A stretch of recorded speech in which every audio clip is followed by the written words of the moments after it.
All right. Thank you for joining us today for a little chat about nutrition, a little nutrition 101. If you are, whether you are watching or listening, thanks for joining us. But if you are just listening, we will have some visual graphics in this one that we will just kind of do our best to describe for you, but also link in the notes so you can go look at those on your own time. And without further ado, we'll get started. So first of all, what is good nutrition, right? Any approach that gets you the intake you need to meet nutrient and energy requirements to, number one, be healthy. I'm just talking, healthy body weight, healthy body composition, good control of your blood sugar, healthy lipid profile, and all the things that fall under the umbrella of being healthy, and enjoying the process, right? We don't want to be miserable. We want to, enjoy life, but still take care of our health. Yeah, this is not, as you guys know, life's not worth living if it sucks. So if you're doing something and you're like, I'm going to eat kale all day, and this is horrible, this is horrendous, why am I doing it? Now, that's a question we'd ask you too. So find something that works for you. There's no point extending years to a life that you're not enjoying, right? So our two main topics today. The number one, the basic nutritional concepts you should understand. We're going to talk a little bit about the difference between concepts and methods. What are the basic nutritional concepts you should understand? And then number two, how to apply them in your life, right? Because that is the number one thing. How do we know what science to base our key concepts on, right? There's a lot of nutritional information out there, on your social media algorithms and just from your friends who are telling you what's worked for them, but how do we know what to base our concepts on? There are kind of 5 elements to research that we want to see. Number one, quantity. We want to see a lot, hundreds of studies backing the concepts that we're promoting, not just one, right? Quality, a randomized controlled trial is kind of the gold standard. It can be hard to do in human studies, but looking for reviews, for meta-analysis of lots of studies, not just for what your buddy Johnny told you worked for him, right? Quality professionally done studies. We want to see scope to these studies done over a long period of time, things that we've known for decades we can be more confident in than things that are just starting to pop up this year.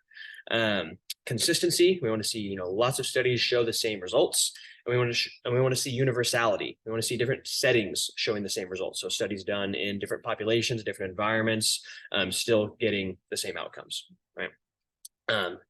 So what concepts do we know matter? We're going to cover 4 big concepts today, okay? The first concept we want to talk about is the energy balance equation, right? Energy in minus energy out equals, the change in your body stores, right? So if you are consuming more energy than your body is burning, you will gain weight. If you are burning more energy than you are consuming, you will lose weight. If those two things are equal, you'll maintain weight, right? And that's, there's going to be, might be tiny little fluctuations along the way, but over the course of time, this will rule out, right? We know that with certainty, and the energy, just kind of the laws of physics. The energy that you consume is your macronutrients, protein, carbohydrate, and fat all have caloric content with them, as does alcohol. On the calories outside of the equation, we have energy burned at rest. Just when you're sitting there, your body's still going through its processes and burning energy. Calories burned during exercise, calories burned during non-exercise activity, like fidgeting or just doing your day-to-day tasks, as well as even things like the energy it takes to digest, right? We are focusing on nutrition today, so talking more about the calories inside of the equation, but there's good reason for that. It is easier to manipulate the calories inside of the equation than the calories outside of the equation. It is easier to not eat the donut than it is to burn the donut off, right? If you ever, hopped on, a bike at the gym and, rode for 20 minutes, hey, that's a great thing for your health. There's a reason we do it, but it's the calories it's burning are not significant in the big scheme of things. So can you, manipulate the calories outside of the equation? Sure, you can for sure. But you can see greater change manipulating the left side. So the whole adage that you can't, out train a bad diet would be a good example here where, where people just feel like the donut example. Hey, I'm going to do that because I just did this morning. I earned my right.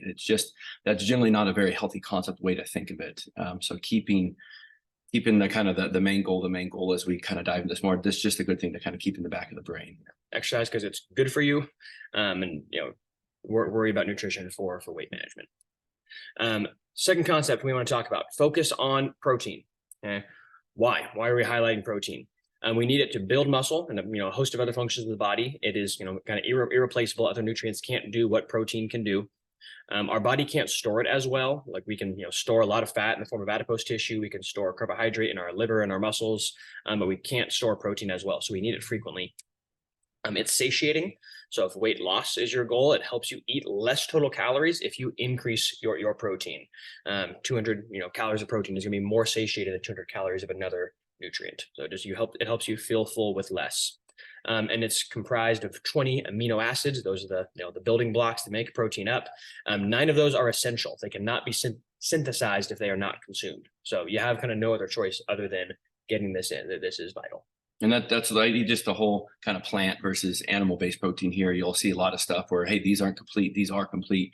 When they're talking about complete proteins, they're talking about these 20 amino acids, primarily these 9 essential, where there will be some missing, which is why sometimes there's some pairing and things that need to happen just so your body doesn't have these big glaring weaknesses there.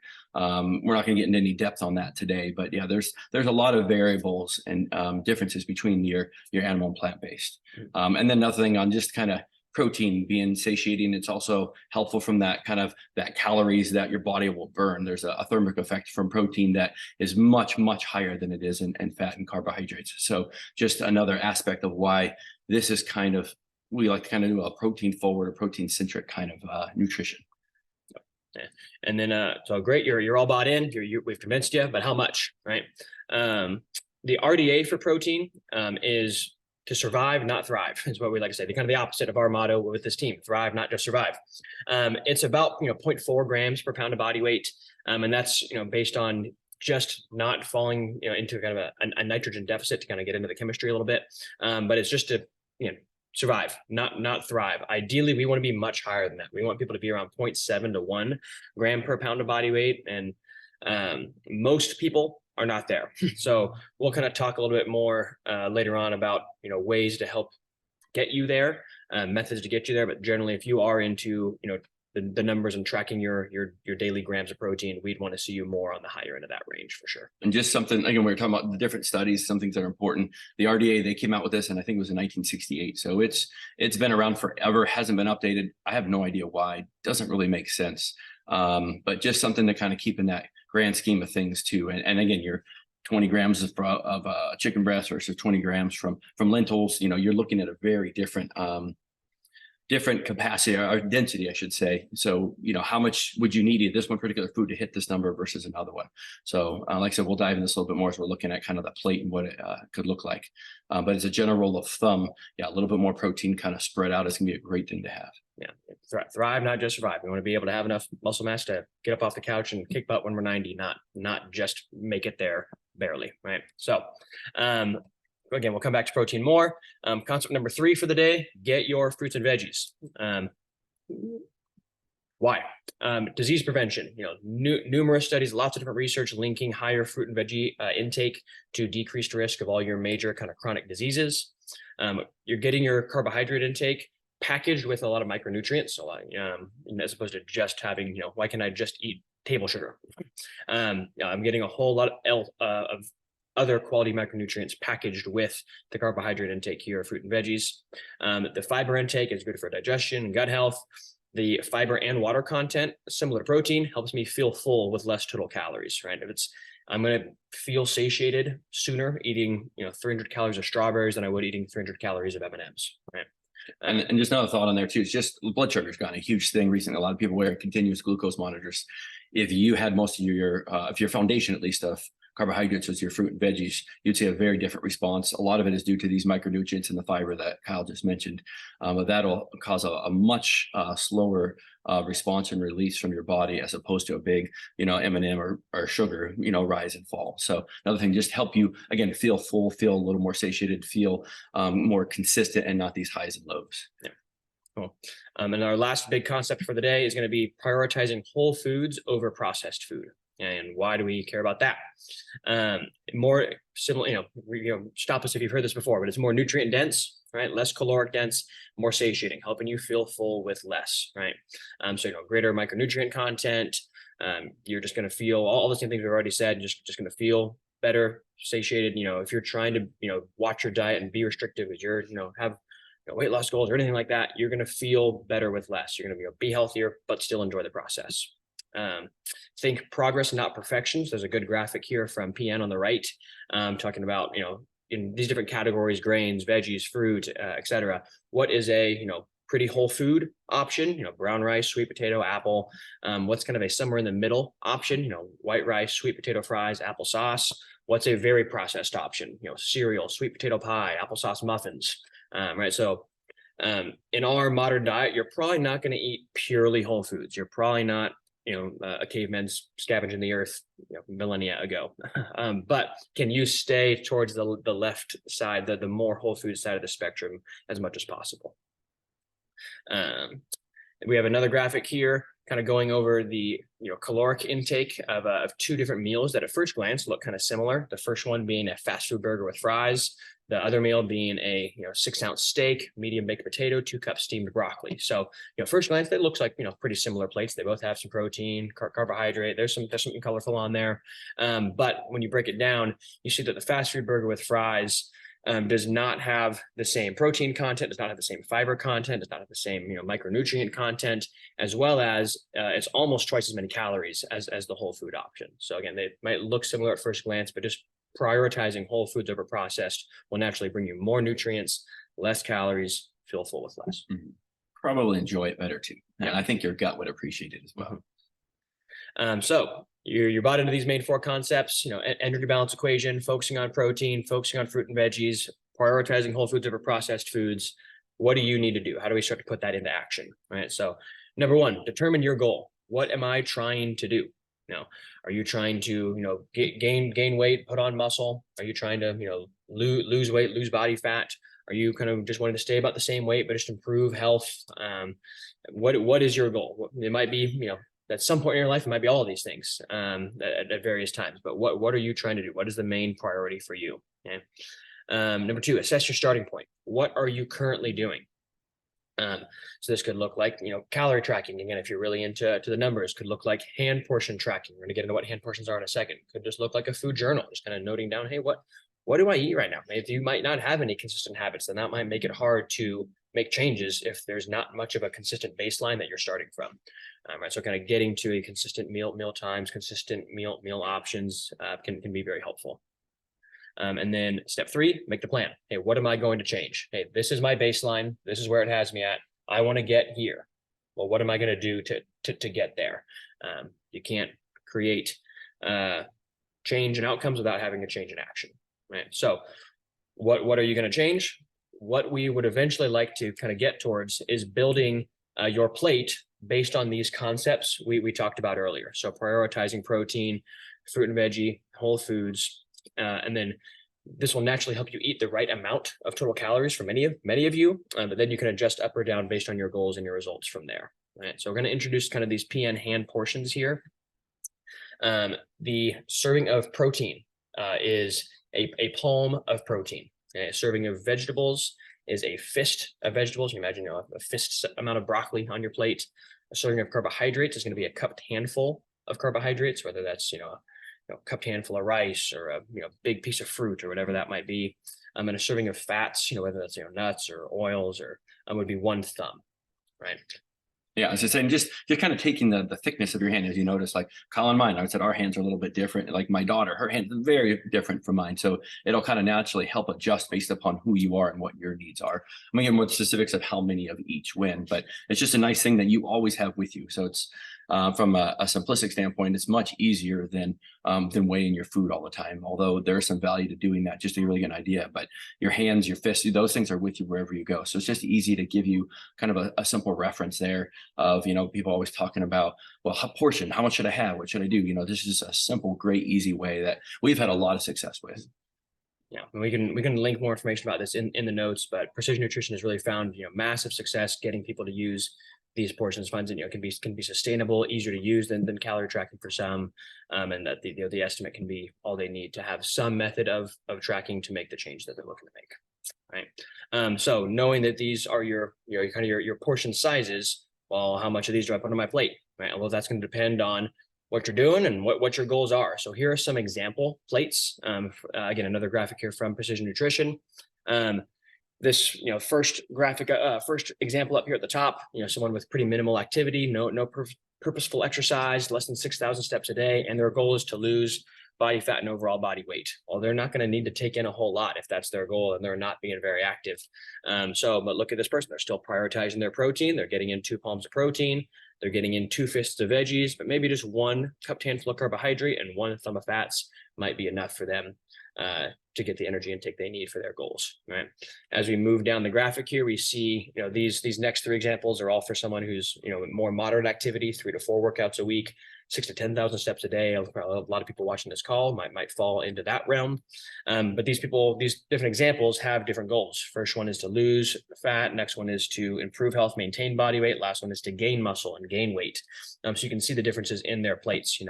A lot of them are doing still the 2 palms of protein, 1 to 2 fists of veggies. But then especially in the carbohydrate and fat section, you see great variance depending on how much overall energy they're taking in, because again, they're following our concepts. Focus on protein first, get your fruit and veggies in, surround that with whole food, and have as much or as little of that as you need to put your energy balance equation where you want it. Right. Yeah, no, I think it's a great summary. Cool. All right. So in summary, before we get to questions, focus on protein, focus on fruit, veg, focused on whole food over processed food.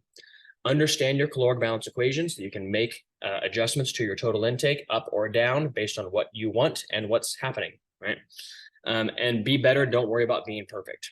Your plate might not look anything like those example plates we just showed. We don't expect you to just drop everything, change your whole life, and tomorrow you're perfect and on that path, right? So focus on changing one thing at a time. It might be, hey, I'm really protein deficient. I'm going to start with that. I'm not going to worry about changing anything else. I'm just going to try and get my protein intake up, right? Hey, I'm doing pretty good there, but I'm having no fruits and veggies. Okay, just increase that, see what happens, right? Kind of focus on one thing at a time, as opposed to trying to go for massive overhauls. It's going to be more manageable. You're going to enjoy it more, and it's going to be much more likely to be sustainable for you in the long run. So something I think that some people are missing is they just don't really know where they are. They kind of go with the wind. Hey, today I'm going to do this. Hey, tomorrow we're going to go out to eat with my kids. So I'll just do this. And it's just kind of, not really sure what's going on. So they don't really have a plan in place. And to me, that's your number one place to start, because if you don't have a plan, your plan is to fail. There won't be success there, and things will change and you won't really know why. You won't have a plan to make some of those adjustments. Hey, I got over here. How do I change and get back over here closer to where I want to be? So that to me is one of the most important things, is to know where you are, have some sort of standards so that you know what we can adjust in the future. Just like the last page of that infographic, depending on if I wanted to add a little bit more muscle mass, I want to decrease body fat, whatever it is. Again, if you don't know where you are, it's really hard to have that starting point there. And then it just makes everything just a lot simpler, because you have a purpose, you have a goal, you have something to move towards. And then it just simplifies things and minimizes some of those extra distractions and limitations that may come, because they sure will. Yep. And if you are listening and are a member of Team Thrive and you think you need help with this, we highly recommend Precision Nutrition's Pro Coach software. Being both certified with Precision Nutrition ourselves, we have access to their Pro Coach software. It is an automated nutrition coach designed to help you go through this process. You have a reading each morning, like a 3 to 5 minute reading with information on the habit you are currently working on, and that habit stays the same for 2 weeks at a time. Nutrition is, again, we try to give it our best umbrella today, but it's a complex topic that takes time and focus to change, and this software can really help with that. Just one thing at a time, starting with just making time to plan ahead and spend time thinking about this, working on eating slower and eating to 80% full to help with portion control, working on getting your protein, your fruit, veg, your whole food content in, and it just kind of keeps building from there, but in a slow, sustainable way, again, giving you lots of information about each habit along the way, to again increase your knowledge, but increase your buy-in, increase your desire to do these things. Learning more about them can make it more fun to follow these habits. So just can't recommend that enough. And another thing they do well is allow you to individualize it for yourself. With Kyle and I, when we went through it, we got different takes from it and different things that helped our body more than others. So just because it's kind of automated, it'll allow you to experiment and try and figure out and continue to ask yourself, well, how do I feel? How did that work for me?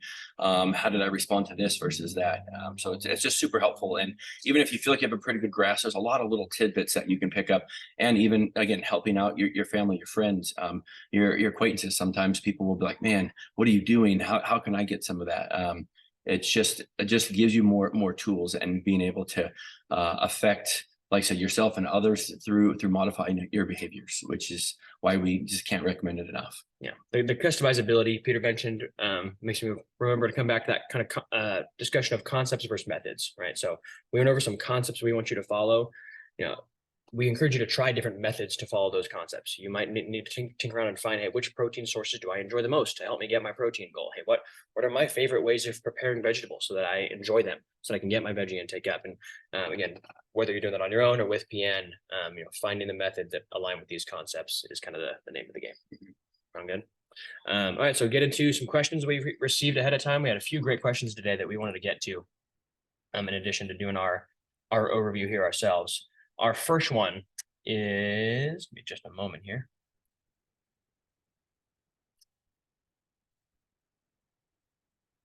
Cool. How do we know which foods are better or worse for us if the research keeps changing? It's so frustrating sometimes. I love my bread and cheese, though I try to keep it to sourdough and hard cheeses, supposedly better for you. This is kind of a great question that kind of connects back to our, how do we know which science to trust slide, right? So as an umbrella answer, a lot of the content you might see kind of demonizing one food or the other might not be coming from research that follows those kind of 5 principles we talked about earlier. A lot of times maybe they're looking at, so this one compound that in, super high doses, gave rats this bad outcome, but maybe you would never have it in that kind of a dose in your normal day-to-day life, something along those lines.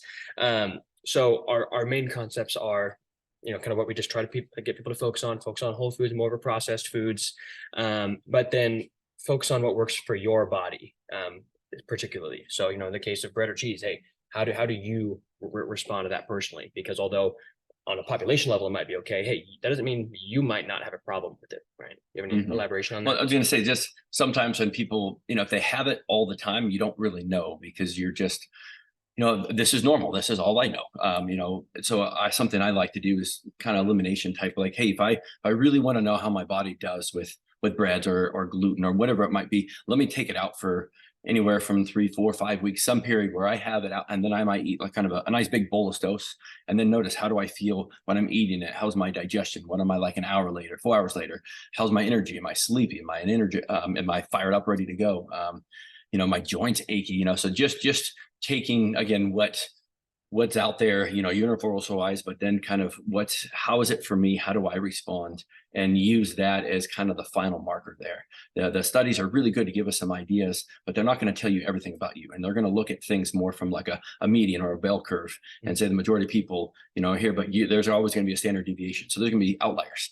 Where do you fit? I don't know. Nobody knows except for you. So just encourage you to try, stick with the tried and true methods. And then, when those are there, those foundational, those big rocks are there, then you can kind of start getting out into the weeds a little bit. But if the big rocks aren't there, go there first. Perfect. Cool. Question number 2, intermittent fasting. Is it a thing anymore? Is it good for everyone? It kind of listed a few different examples of, kind of unique populations.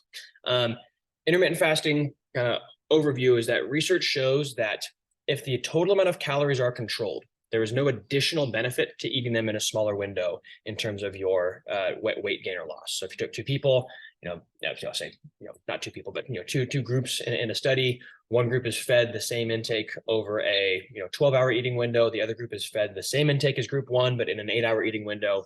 There is no net change on weight gain or loss.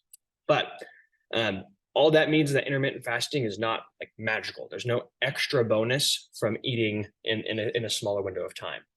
Practically, for some people, they naturally eat less when they confine their eating window. So, you don't live in a study, but if you give yourself an 8-hour eating window, you might eat less. And that might be a useful method for you to get to follow our concept of, controlling your energy balance equation to suit your goals, right? So it's a kind of an optional method to follow that concept. It still might go poorly if in that 8-hour eating window, you still eat whatever you want, a ton of processed food, and eat a pint of ice cream and have a ton of calories, and still put yourself in a caloric surplus or in that small window, right? So it's an optional method that might help you follow the concept. Other concerns we'd have with intermittent fasting are not getting enough protein in. You want to elaborate on that a little bit, Peter? Sure. Yeah. As a general of thumb, kind of your first and your last meal of the day, your body will prioritize protein the most, and we want to allow that your body's getting broken down through training, through what you guys are doing through the app, through everyday life, through stress, through environmental factors. So we want to give your body time to kind of have that build up period. After a long fast, that first meal to me is probably one of the most important to have that. And generally that effective dose, we won't get into the details today, but is try to get at least 25 to 30 grams in when you have that protein, so you can get the anabolism or the protein synthesis that our body is after. Something that I was just thinking of too when Kyle was just answering that last question is it's called really the protein leverage hypothesis, referring to your body is going to keep asking for more food if it doesn't get what it needs. Where what we talked about on protein, if your body is really craving for let's say 30 grams just to keep it simple, and you gave it 20 because you were eating other things that were lower on the carbohydrate, like infamous example is you have prior to a game when we were kids, we'd go have a big spaghetti dinner and you'd eat and be full, and you had bread and maybe a couple pieces of lettuce if you were, one of those kids. And then an hour later, you're looking in the fridge, looking in the cabinet. I'm full, but I'm looking for something. I'm not sure why, because a lot of times your body's like, hey, you didn't give me what the bare necessity is, so I'm going to find another way to do it. So sometimes when you have some of these eating windows, it forces you to be a little bit more consistent with those basic eating habits and putting them in that little window, so you're not kind of having these extra snacks at night or whatever when you're just kind of mindlessly eating. You're not fully focused in there. So anything that we can do to just prioritize, again, those big rocks, put them in with our lifestyle, our schedule, and then try to be consistent with those, our bodies can really crave and adapt well. Think of like a young child when they're just starting school. If their bedtime changes from 7, then it goes to 9, and then it's back to 7:30, they're just all over the place. Having that consistency. Our bodies are the same way. They like that the kind of creatures of habit, and allows all of our circadian rhythms and hormones and everything that are on these kind of 24-hour night and day cycles, allows us to really kind of get consistent with that. Yeah. So in summary, no magical benefit to doing intermittent fasting. Tinker with it. If it works for you, great. Just be cautious about getting enough protein in, and still spreading it out to a few doses within your eating window. And then last question we're going to cover today. Size wise with your meals, is there any benefit to doing like a bigger breakfast and then smaller meals later in the day, or smaller meals earlier in the day but a bigger dinner? Again, going to kind of come back to, hey, what works for you? If the total caloric intake's the same, there's not going to be a net difference on your energy balance equation in a vacuum. But hey, doing one or the other might benefit you and your goals, particularly in practice, right? So, an example of someone who might want to do the big breakfast. Hey, maybe that is very satiating for you, gets you the protein, dose your body needs after, a night of sleep to get the day rolling.